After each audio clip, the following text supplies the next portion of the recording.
que je fais pour garder mes graines de tomates. Je commence d'abord par les mettre dans un petit pot ou un verre transparent. J'aime ça voir au travers.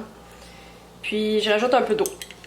Après quelques jours, vous voyez, ça fait une texture un peu dégueulasse. Hein? Des fois, il y a de la petite mousse. C'est parfait. C'est ça qu'il faut.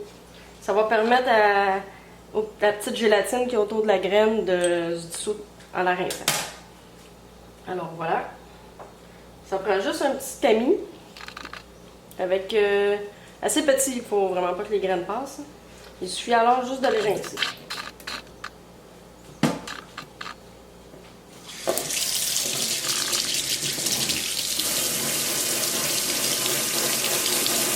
Alors toute la gélatine de la tomate qui avait autour de la graine, elle s'en va.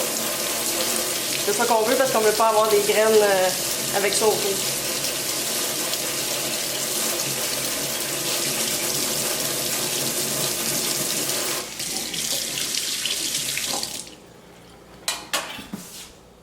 Maintenant que c'est bien rincé, j'ai un petit truc ici.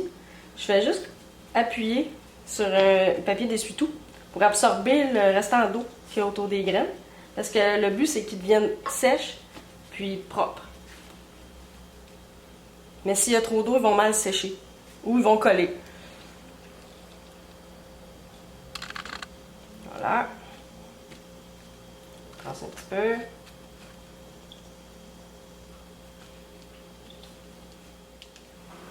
Bon, ensuite, quand ils sont quand même bien évités, par en dessous, parce qu'on veut vraiment pas que ça colle après l'essuie-tout, parce que ça colle vraiment vite. Puis après, on est pogné avec des graines sur un essuie-tout, puis c'est pas l'idéal.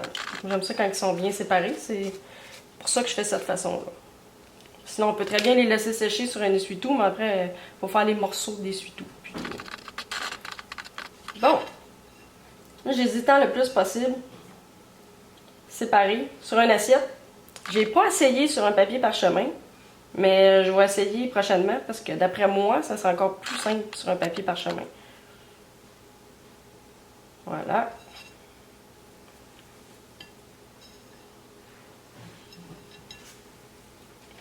Je vais vous montrer qu'est-ce que ça donne. Voilà, après 2 jours, ils sont complètement sèches.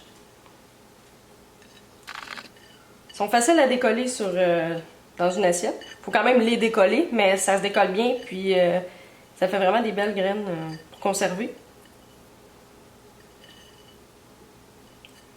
Il reste juste à les mettre ensuite. Faut vraiment être sûr qu'ils soient bien sèches par contre. Moi, des fois, j'aime mieux les laisser 3-4 jours, être certaine qu'ils sont sèches, pour pas que ça fasse de moisissure un coup qu'ils sont en sachet. Fait que c'est ça, après, faut surtout pas oublier de les identifier, parce qu'au début, on pense qu'on va s'en souvenir et on s'en souvient pas. Fait que on identifie comme il faut. Moi, je les mets dans des petits sacs Ziploc que je mets dans des petites enveloppes en papier. Chacun sa méthode. Moi, j'ai jamais eu de problème comme ça, puis ça germe à 99%. Alors voilà. Ça, c'est des petites variétés que je suis allée cueillir ce matin. Elles sont belles. Fait que je vais probablement aussi garder leurs graines. Voilà.